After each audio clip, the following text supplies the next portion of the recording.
Sesaat lagi Anda akan mendengarkan program Renungan Sahabat Seperjalanan bersama Pendeta Wendy Pratama. Selamat mendengarkan.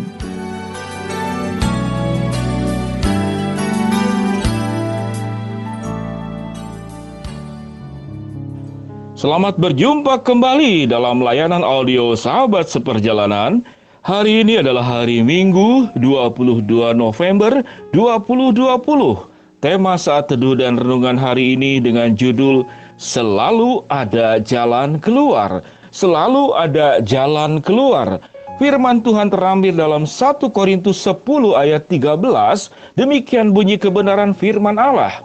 Pencobaan-pencobaan yang kamu alami ialah pencobaan-pencobaan biasa yang tidak melebihi kekuatan manusia. Sebab Allah setia dan adil, dan karena itu Ia tidak akan membiarkan kamu dicobai melampaui kekuatanmu. Pada waktu kamu dicobai, Ia akan memberikanmu jalan keluar sehingga kamu dapat menanggungnya. Mari kita berdoa. Bapa yang di dalam sorga, sesungguhnya setiap problem dan persoalan di dalam hidup ini adalah sekolah kehidupan, di mana kami akan naik tingkat demi tingkat lagi dan semakin maju di dalam segala aspeknya. Sehingga kesulitan-kesulitan di dalam hidup ini, hambatan-hambatan di dalam hidup ini, pada akhirnya untuk kebaikan kami semua. Bila ya Tuhan kami boleh belajar kebenaran firman Allah ini, di dalam nama Tuhan Yesus kami berdoa. Amin. Sahabat seperjalanan yang dikasihi Tuhan, mari kita berandai-andai. Seandainya hidup kita sama sekali tidak ada masalah, kita berandai-andai.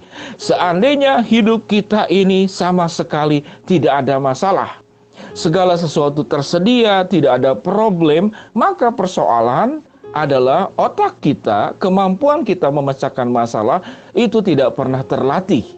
Dan kalau seandainya di dalam hidup ini kita tidak menghadapi masalah, maka selama itu juga kita tetap menjadi anak-anak. Mengapa? Karena setiap masalah dalam anak-anak kalau masih kecil, itu semuanya ditangani oleh orang tua. Tatkala kita berproses semakin besar, orang tua yang baik maka akan memberikan kepada anak kesempatan perjalanan hidup menghadapi masalah demi masalah sesuai dengan kondisi usianya, sesuai dengan kedewasaannya, sesuai dengan kapasitas dan kemampuannya. Kalau kita memahami hubungan antara orang tua dan dengan anak di dalam urusan pendidikan, maka masalah sesungguhnya adalah kebaikan. Masalah itu membuat kita itu tidak selamanya terus-menerus menjadi anak-anak. Bukankah firman Tuhan berkata, bukan lagi susu yang kuberikan kepadamu, tetapi makanan keras. Artinya apa? Artinya kehidupan kita mengalami perkembangan. Seseorang yang mengalami persoalan yang semakin berat, kesulitan yang semakin berat, itu tanda kita sedang menuju peningkatan kedewasaan yang semakin tinggi. Tergantung manusia bagaimana melihat sudut pandang masalah itu, bagaimana menyikapinya. Kalau kita anggap sebagai sesuatu yang negatif, ini menyusahkan, mengapa Tuhan? Lalu kita berprasangka negatif kepada Tuhan, bahwa ini menyusahkan saya, menghambat saya, membuat masa depan suram, maka masalah itu menjadi persoalan. Sehingga kalau kita boleh katakan masalah itu menjadi persoalan atau bukan persoalan, sangat tergantung cara kita memandang. Kalau kita menganggap masalah itu, persoalan itu adalah sesuatu peningkatan kehidupan kita dari anak-anak menuju kepada kedewasaan, maka kita melihatnya dari segi positif. Namun jikalau kita melihat masalah itu sebagai gangguan, sebagai persoalan, sebagai kesulitan yang menyusahkan kita, maka berarti kita sedang berada di tempat di mana kita tidak beranjak menjadi lebih maju. Sahabat seperjalanan yang dikasihi Tuhan, semua persoalan yang dulunya jadi masalah, sekarang tidak jadi masalah, itu karena melewati yang namanya itu proses pendewasaan. Saudara, kita sekarang bisa minum air mineral. Kalau dulu itu harus bagaimana? Dimasak dulu. Ya kalau zaman-zaman kita kecil, saya atau saudara-saudara yang masih mengalami masa-masa seperti itu, betapa repotnya. Sekarang tidak perlu. Ada air mineral. Saya tidak menyebutkan namanya. Kalau zaman dulu, kalau malam kita akan sulit belajar, karena kita sulit api, bergantung dengan api. Zaman dulu namanya petromak. kalau di kampung-kampung tidak ada listrik. Itu persoalan. Tatkala itu kemudian dipecahkan, kita punya yang namanya itu listrik. Kita punya penerang, kita punya pembangkit listrik dari tenaga surya, dari air, dari angin. Itu persoalan yang kemudian persoalan sewaktu dipecahkan, di kemudian hari bukan lagi menjadi sebuah persoalan. Sahabat seperjalanannya dikasihi Tuhan, mari coba kita melihat kehidupan kita masing-masing. Bagaimana kita melihat masalah? Sewaktu kita berprasangka negatif, maka kita akan terus menjadi anak-anak. Waktu Allah mengizinkan masalah kesulitan, itu sesungguhnya adalah Tuhan sedang mengangkat dirimu untuk tidak selamanya menjadi seorang anak, tapi untuk menjadi menuju kepada kedewasaan. Saya seringkali naik motor itu ke puncak. Kalau pelayanan itu seringkali tanggal merah atau menjelang hari-hari besar. Ada satu masa itu betul-betul di puncak sana di daerah Cipanas ke sana daerah Bogor itu macet total. Biasanya motor bisa lewat. Ini tidak bisa. Benar-benar punya kesulitan, tapi saya harus pulang dari sana ke rumah. Pada akhirnya bagaimana? Saya teringat saya tidak pernah menggunakan GPS kalau ke puncak karena saya sudah hafal jalannya. Karena macet, yang saya hafal jalannya itu tidak bisa dilalui. Saya menggunakan GPS, ya, dari handphone itu.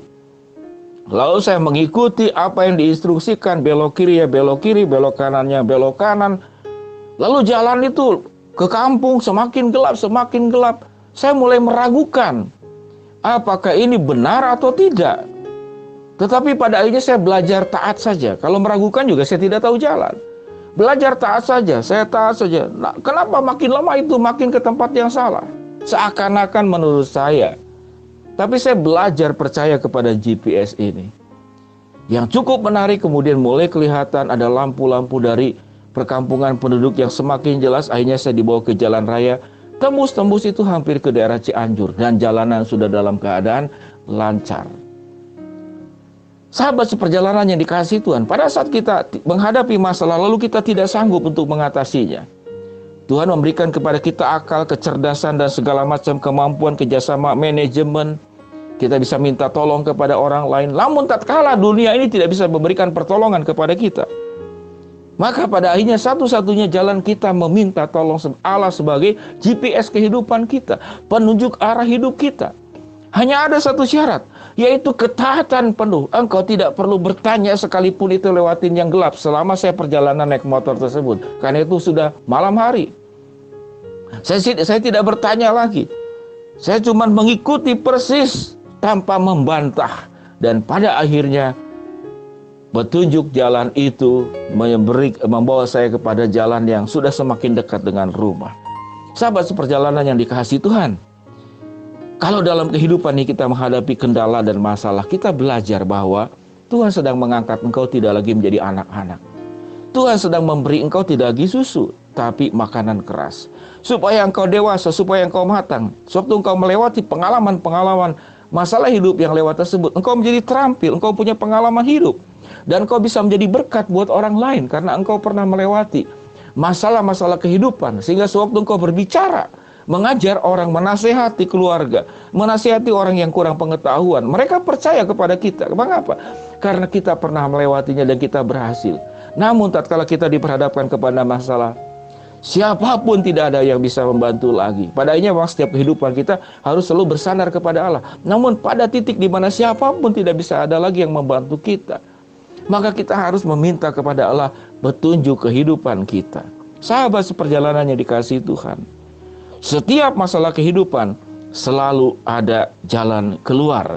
Pencobaan yang kamu alami, pencobaan biasa yang tidak melebihi kekuatanmu. Tatkala engkau dicobai, Allah memberikan jalan keluar. Mari kita berdoa. Bapa yang di dalam surga, hamba-Mu berdoa buat sahabat seperjalanan yang sedang sakit, di rumah maupun di rumah sakit. Tuhan jamah, Tuhan sembuhkan, khususnya berdoa untuk salah seorang sahabat seperjalanan yang ibunya sudah masuk ICU 2 bulan, dibawa pulang ke rumah dan merosot kembali kesehatannya. Engkau jamah, Engkau sembuhkan. Hamba-Mu berdoa untuk sahabat seperjalanan yang sedang menghadapi masalah-masalah kehidupan yang tidak ada jalan keluar. Engkau akan bukakan jalan buat kami semua. Buat sahabat seperjalanan yang sedang berdoa dan mengharapkan sesuatu, ya Tuhan, Engkau akan kabulkan sesuai dengan waktu dan rencana serta kehendak-Mu.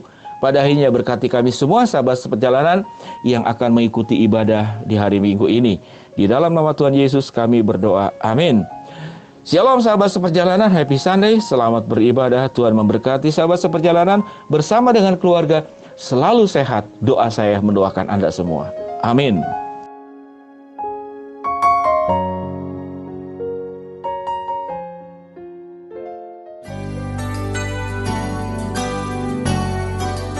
Anda baru saja mendengarkan program Renungan Sahabat Seperjalanan bersama Pendeta Wendy Pratama. Terima kasih atas perhatian Anda. Tuhan Yesus memberkati.